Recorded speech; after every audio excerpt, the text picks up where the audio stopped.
Sudah siap, Din. Barusan ku baca pesan WA dari Pak Ridwan. Ups, salah. Mas Ridwan. Siap apa, Mas?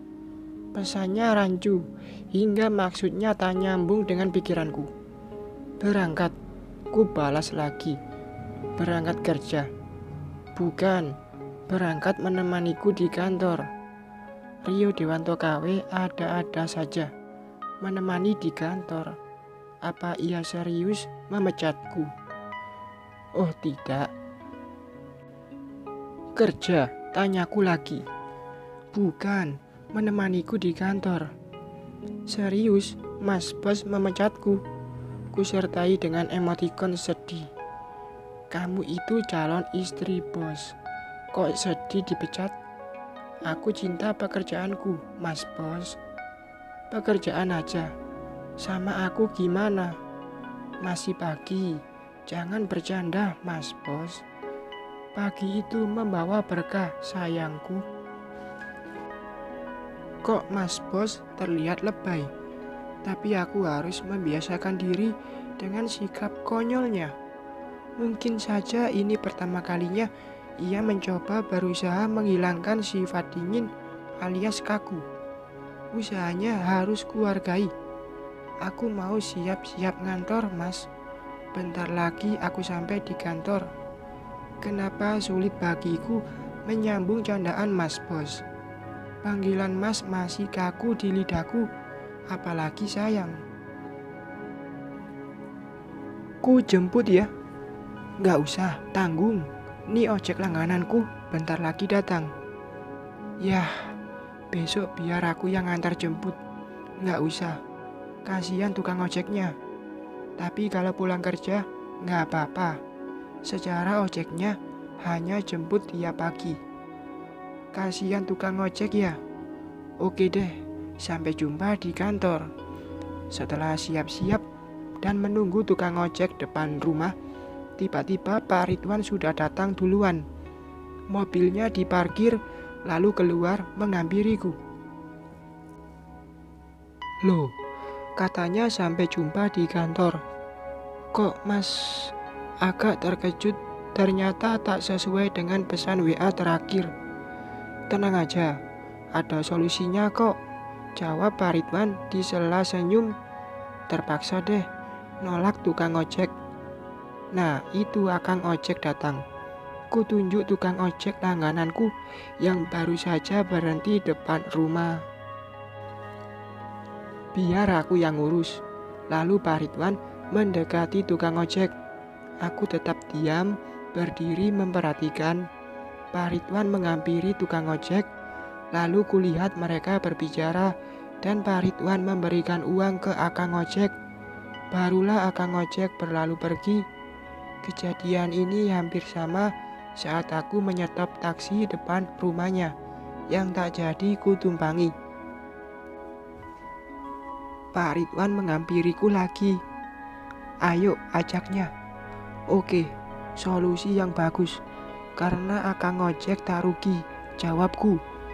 Bentar, aku izin ke Kak Murni dulu. Oh, silakan, Mas Bos. Ku panggilkan Kak Murni. Lalu Kak Murni datang, berdiri di ambang pintu melihat kami. Kak Murni, aku pamit ke kantor bersama Dinda, ucap Pak Ridwan. Iya, Ridwan, hati-hati, jawab Kak Murni ramah. Oh iya, Kak Murni, mungkin orang tuaku akan kesini lagi untuk rencana yang belum lanjut. Tapi karena orang tuaku ke Malaysia, mungkin sekitar 2 minggu lagi kami ke sana. Sini. Iya Ridwan, tak masalah. Tolong jaga Dinda ya. Ternyata orang tua Pak Bos ada di luar negeri toh. Pantas ia belum membahas tentang pernikahan. Hanya lamaran secara pribadi kami berdua. Hingga cincin itu ada di jari manisku. Lalu kami berangkat kerja. Kulihat Mas Bos bertanggung jawab juga. Sejenak aku merasa dihargai. Dan Pak Ridwan tipe lelaki yang tidak bertele-tele. Keputusannya cepat. Wanita itu perlu dihargai dan tentunya ada kepastian. Di mobil, sayang, kita langsung ke kantor Pak Ismail. Tadi aku ditelepon masalah proyek pembangunan kampus. Apa? Harus ya? Aku ikut, tanyaku. Ini bukan karena aku tak ingin kerja, tapi pasti bertemu Kak Yuda. Ini situasi sulit bagiku. Iya dong, kamu lebih dari asisten pribadiku. Lagian jika ada kamu, aku semangat, jawab Pak Ridwan. Lalu melihat ke depan lagi menyetir. Aku tersenyum menanggapi. Kualihkan mata keluar jendela kaca mobil. Ada rasa tak enak jika membayangkan sorot mata Kak Yuda menatapku. Tapi aku tak bisa mengelak. Kondisi pekerjaan membuat kami akan sering bertemu. Tapi di situasi bukan sebagai pacar, tapi mantan pacar. Di kantor Pak Ismail. Apa kabar Pak? Senang. Akhirnya Pak Ridwan berkunjung lagi ke kantor saya, ucap seorang lelaki parubaya. Aku yakin iya Pak Ismail. Ia mengulurkan tangan ke Pak Ridwan. Alhamdulillah baik Pak. Saya juga senang Bapak masih percaya perusahaan saya untuk kerjasama kita. Pak Ridwan menyambut tangan Bapak itu. Mereka bersalaman. Oh iya, Pak Ismail, perkenalkan, ini asisten dan calon istri saya. Pak Ridwan menunjukku. Dinda, Pak, ucapku mengulurkan tangan. Aku dan Pak Ismail bersalaman. Oh, saya merasa tersanjung. Pak Ridwan dan Bu Dinda datang ke sini. Silakan duduk, Pak, Bu. Selama ini aku tak pernah berkomunikasi dengan Pak Ismail. Kerjasama ini baru, dan selama ini yang ku tahu Silvila yang sering komunikasi dengannya. Tapi dulu waktu aku berhenti kerja karena menikah, makanya aku baru berkenalan dengan Pak Ismail. Selama ini hanya dengar namanya saja, tidak kulihat keberadaan Kak Yuda. Syukurlah agar aku lebih nyaman. Tapi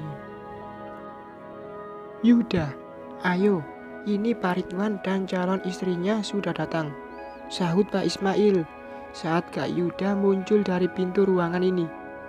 Dek, rasanya jantungku tak karuan. Entah perasaan apa yang kurasakan, aku bingung dan tidak mengerti. Melihat Kak Yuda, ada rasa, astaga, ada apa denganku?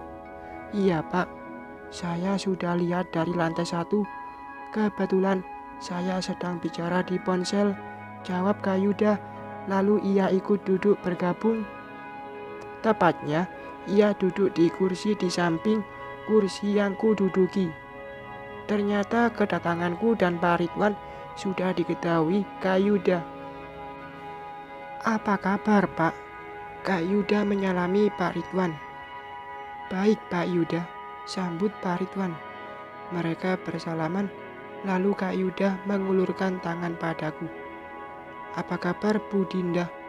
Baik Pak, jawabku. Kami beradu pandang, tangannya erat bersalaman denganku. Ingin ku lepas, tapi Kak Yuda belum melepaskan tanganku.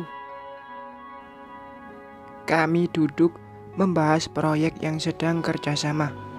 Aku berusaha profesional menanggapi pembicaraan ini. Kak Yuda juga seperti itu. Ia serius, meskipun matanya sesekali melihatku.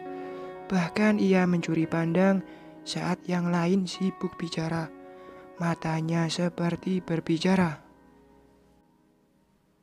Saya suka ide Pak Yuda. Dari awal kita bertemu kemarin, kita juga sudah membahas tentang ini. Jadi kapan tanda tangan kerjasamanya Pak Ismail? Jika dirasa semua sudah, Pak Ridwan setujui. Nanti kita buat perjanjian untuk tanda tangan MOU-nya, jawab Pak Ismail. Biar saya yang menghubungi Pak Ridwan nantinya, ucap Kak Yuda. Terima kasih Pak Yuda. Jika ada hambatan karena ponsel saya sibuk, tolong hubungi Dinda, karena saya juga mempersiapkan pesta pernikahan kami karena orang tua saya di luar negeri. Tiba-tiba Pak Ridwan menggenggam tanganku. Ini membuat Kak Yuda terpana sesaat, lalu secepatnya memalingkan mata. Semoga lancar acaranya nanti, Pak Ridwan. Suara Kak Yuda pelan seperti ditekan. Terima kasih Pak Yuda. Oh iya, Pak Yuda sendiri bagaimana? Apakah sudah menikah atau belum?